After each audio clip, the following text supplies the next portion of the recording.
ایک زمانہ تم پر ایسا بھی آئے گا کہ پوری قومیں تم پر جھپٹ پڑیں گی، ایسے جیسے بھوکا برتن پہ جھپٹتا ہے۔ صحابہ نے پوچھا تھا نحن یومئذ من قلۃ یا رسول اللہ، اے اللہ کے نبی کیا اس زمانے میں ہماری تعداد تھوڑی سی ہوگی، ہم چھوٹے ہوں گے، کم ہوں گے، اس لیے ہم پر سب جھپٹیں گے؟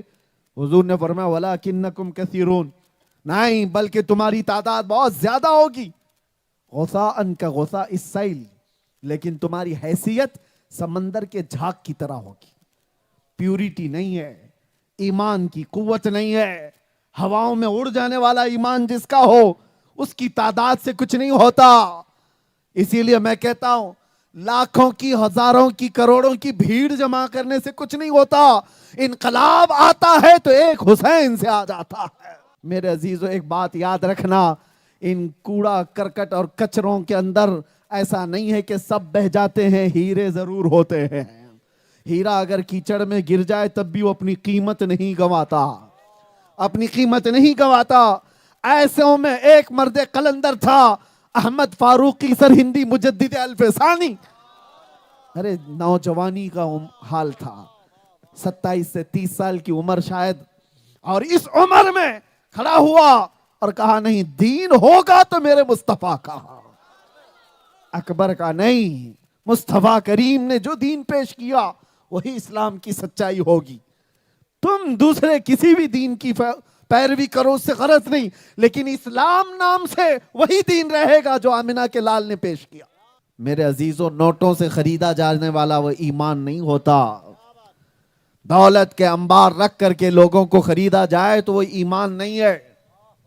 ایمان وہ ہے کہ جو آندھیوں کے رخ کو موڑ دیا کرتا ہے، لوگوں کو سوچنے پر مجبور کر دیتا ہے۔ آج بھی پوری دنیا اس بات پر حیرت انگیز طریقے سے سوچ میں مبتلا ہے، یہ فاقہ کش موت سے ڈرتا نہیں ذرا، روح محمدی اس کے بدن سے نکال دو۔ دنیا یہی کہتی ہے آج، بھوکا رہتا ہے، پیاسا رہتا ہے، ٹوٹا بکھرا ہوا ہے، لیکن موت سے ڈرتا نہیں۔ میرے عزیزوں نوٹوں سے خریدا جانے والا وہ ایمان نہیں ہوتا، دولت کے انبار رکھ کر کے لوگوں کو خریدا جائے تو وہ ایمان نہیں ہے۔ ایمان وہ ہے کہ جو آندھیوں کے رخ کو موڑ دیا کرتا ہے، لوگوں کو سوچنے پر مجبور کر دیتا ہے۔ آج بھی پوری دنیا اس بات پر حیرت انگیز طریقے سے سوچ میں مبتلا ہے، یہ فاقہ کش موت سے ڈرتا نہیں ذرا، روح محمدی اس کے بدن سے نکال دو۔ دنیا یہی کہتی ہے آج، بھوکا رہتا ہے، پیاسا رہتا ہے، ٹوٹا بکھرا ہوا ہے، لیکن موت سے ڈرتا نہیں۔ وہ ایمان ہے کہ حضرت انس رضی اللہ تعالیٰ عنہ فرماتے ہیں مدینے میں بھی شراب حرام نہیں ہوئی تھی، سٹیپ بائی سٹیپ دھیرے دھیرے شراب حرام ہوئی۔ ایک شام ایسی کہ حضرت انس کہتے ہیں میں شراب کے پیالے بھر بھر کر کے لوگوں کو دیتا تھا، جو قہوہ خانے ہوتے تھے جہاں لوگ بیٹھ کر کے شراب پیتے تھے، تو اچانک مدینے کی گلیوں میں آواز آئی یا ایھا المسلمون قال رسول اللہ صلی اللہ علیہ وسلم حرمت الخمر، اے ایمان والو، مسلمانوں، اللہ کے نبی کا فرمان آ گیا کہ آج سے شراب حرام ہو گئی۔ کوئی اعلان کر رہا تھا، یہ اعلان کی آواز جیسی ہی کانوں پر پڑی، حضرت انس کہتے میرے ہاتھ سے شراب کا پیالہ چھوٹ گیا، میں نیچے پٹک دیا، اور صرف ان کی بات نہیں، جتنے بیٹھے تھے کوئی لبوں سے قریب لگایا ہوا تو وہیں سے پھینک دیا، جس کے ہاتھ میں جہاں جہاں تھی سبوں نے پھینک دیا۔ یہ عرب کے وہ لوگ جو 50 سال 60 سال پرانی شراب پینے کے عادی تھے، یہ 40 سال 50 سال تک شراب کو جمع کر کے رکھتے پھر پیتے تھے، نشہ زیادہ کرنے کی عادت انہیں تھی۔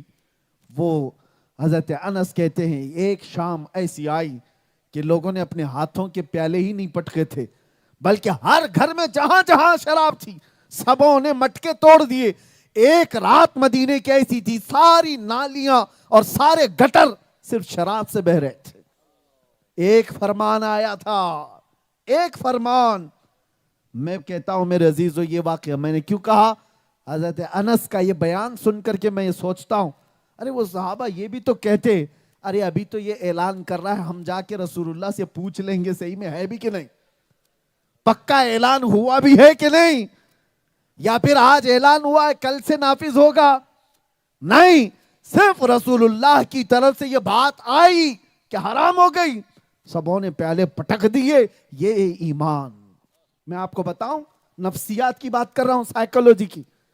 جب آپ کو کوئی چاقو دکھائے، تلوار دکھائے، مارنے کی بات کہے، اور اس وقت آپ کو ڈٹے رہنے میں ایک شوق محسوس ہوتا ہے، پراؤڈ فیل ہوتا ہے، نہیں میں اپنے ایمان پر قائم رہوں گا، کوئی کیا بگاڑ لے گا، زیادہ سے زیادہ تو مار ڈالے گا، اس وقت تک تو ٹھیک ہے۔ سختیوں پر آدمی فیس کر لیتا ہے فخر کرتے ہوئے، لیکن اس سے ڈینجر امتحان خوشیوں کا ہوتا ہے۔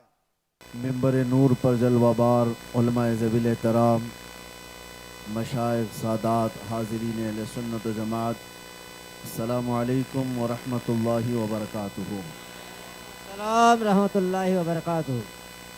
الحمدللہ، الحمدللہ الحنان المنان الذي خلق الإنسان وعلمه البيان، والصلاة والسلام على رسوله سيد الإنس والجان، وعلى آله وأصحابه ذوي الخير والإحسان، أما بعد،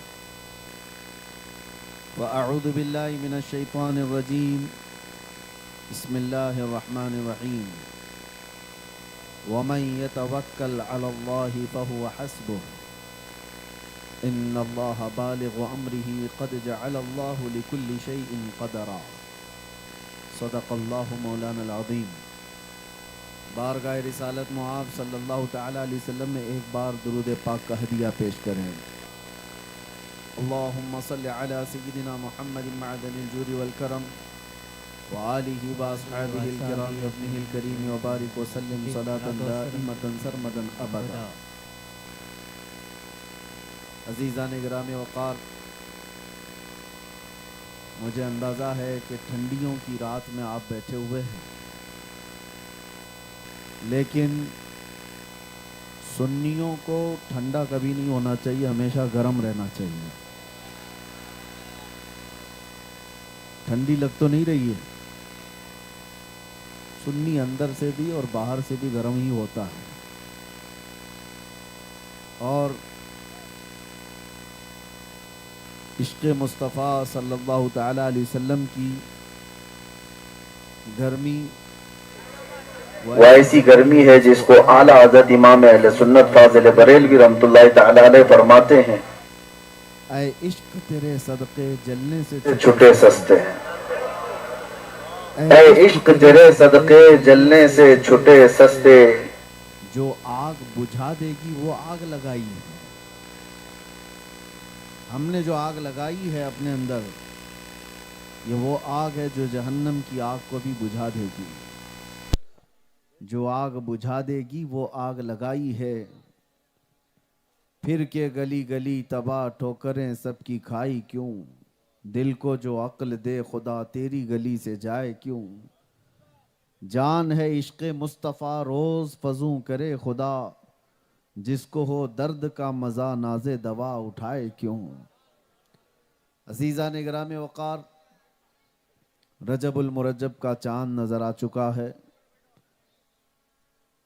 اور آج آپ کے علاقے کا مجھے علم نہیں، لیکن ممبئی اور اطراف میں رجب کی پہلی شب ہے۔ اللہ تبارک و تعالی ان برکتوں والے اور رحمتوں والے اور عبادتوں والے مہینوں کو ہمارے لیے خیر و برکت والے بنائے۔ اللہم بارک لنا فی رجب و شعبان و بلغنا رمضان۔ اللہ کے نبی صلی اللہ علیہ وسلم رجب شروع ہوتے ہی یہ دعا فرماتے کہ اے اللہ رجب میں اور شعبان میں ہمیں برکت عطا کر اور ہماری زندگی کو رمضان تک پہنچا دے۔ اب جب رجب دیکھ لیا ہے تو رمضان تک جینے کی تمنا کرنی چاہیے کہ اللہ تعالیٰ اس سال کا رمضان بھی ہمیں عطا فرمائے۔ مزید دعا یہ بھی کرو کہ اللہ اس سال کا رمضان مدینے میں دکھائے۔ عزیزان گرامی وقار، ہمارے لیے سب سے بڑی دولت اور سب سے بڑی ایک طاقت ہے جس کو کوئی بھی ہلا نہیں پاتا، اس دولت اور طاقت کا نام ایمان ہے۔ ایمان ایک ایسے یقین کو کہتے ہیں جو آندھیوں سے نہیں ہلتا. ایمان ایک ایسی طاقت ہے جو سورج کی تپش سے نہیں پگھلتا. ایمان اس عظیم جوہر کو کہتے ہیں جو بڑی سخت ہواؤں سے نہیں اڑ جاتا، بلکہ یہ ایمان جس کے پاس ہوتا ہے وہ آندھیوں کا رخ بھی موڑ دیتا ہے، وہ پہاڑوں کے سینے چیر دیتا ہے، سمندروں کو راستے بنا لیتا ہے، دنیا کی تمام تخت اور تخت نشینوں کو وہ بالا بھی کر دیتا ہے. میں اس ایمان کی بات کر رہا ہوں جو ایمان لے کر 8 فقیر ہندوستان آئے تھے. اور یہ وہ دور تھا جب شہاب الدین غوری جنگ کر کے یہاں کے راجے مہاراجاؤں سے شکست کھا کر واپس جا رہا تھا. ہندوستان میں کئی مرتبہ لوگ آئے اور لڑائیاں ہوئی حکومت حاصل کرنے کی خاطر، لیکن جیت نہیں ہوتی تھی، شکست کھا کر جا رہے تھے. اسی اثنا میں 6 یا 8 فقیر گدڑی پہنے ہوئے، الجھے بال، چہروں پر دھول اٹی ہوئی، لمبا سفر طے کیے ہوئے ہندوستان کی طرف آ رہے ہیں، اور ایک فوج ہندوستان سے باہر جا رہی ہے. فوج نے دیکھ کر پہچانا یہ 8 فقیروں کی جماعت مسلمان لگتی ہے. بادشاہ نے پوچھنے کے لیے کہا کہ جاؤ ان فقیروں سے کہ کہاں کا ارادہ ہے ان کا پوچھاؤ. سپاہیوں نے جا کر پوچھا کہ بابا آپ لوگ کدھر جا رہے ہیں؟ تو یہ وہ بابا نہیں تھے جو مریدوں کے جیب پر جیتے تھے. یہ وہ بابا تھے جنہوں نے یہ نہیں کہا ہم ہندوستان دیکھنے جا رہے ہیں، بلکہ ان باباؤں نے کہا ہم ہندوستان فتح کرنے جا رہے ہیں. سبحان اللہ. فقیروں کی جماعت نے یہ نہیں کہا کہ وزٹ کرنے جا رہے ہیں، بلکہ انہوں نے کہا ہندوستان کو فتح کرنے جا رہے ہیں. سپاہیوں نے جب بادشاہ کے سامنے بات کہی تو ٹھٹا مار کر کے ہنسا گیا، اور سپاہیوں نے ان فقیروں سے کہا دیکھتے ہو کتنی بڑی فوج ہے ہمارے پاس، ہاتھی گھوڑے تلوار بھالے نیزے سب کچھ ہمارے پاس ہے، لیکن یہاں کے راجے مہاراجاؤں سے ہم شکست کھا کر واپس جا رہے ہیں، ہم ٹوٹ کر کے واپس نکل رہے ہیں، اور تمہارے پاس ہے کیا؟ یہ چند فقیروں کی جماعت، اور کہہ رہی اتنے بڑے ملک کی فتح کی بات کر رہے ہو.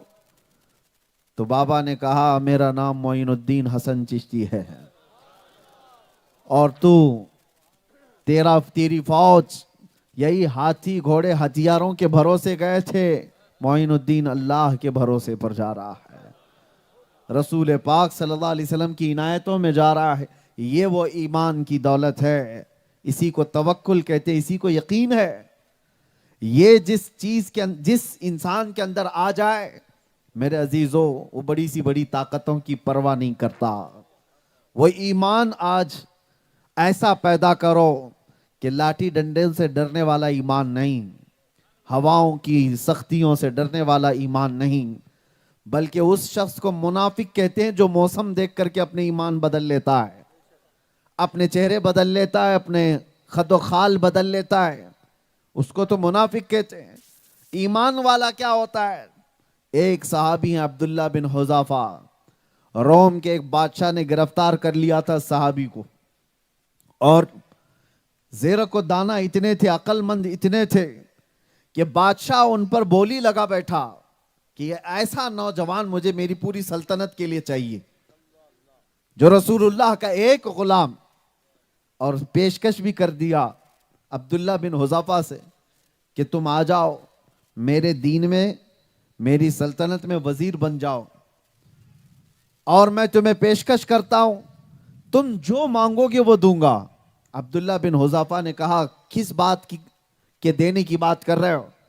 بادشاہ نے کہا قسم، اگر تو نے مانگ لیا تو میں اپنی آدھی سلطنت دے دوں گا، بس تو آ جا میری سلطنت کے دائرے میں، میرے اس دین میں. سنو میرے عزیزو، عبداللہ بن حذافہ نے کیا کہا تھا؟ کہا بادشاہ آدھی سلطنت کی بات چھوڑ دے، تیری پوری سلطنت دے دے، اس کے بعد ایک اور سلطنت، اس کے بعد ایک اور سلطنت دے دے. یہ ساری چیزیں دینے کے بعد بھی تو کہتا ہے کہ میں تیرے دین میں آ جاؤں؟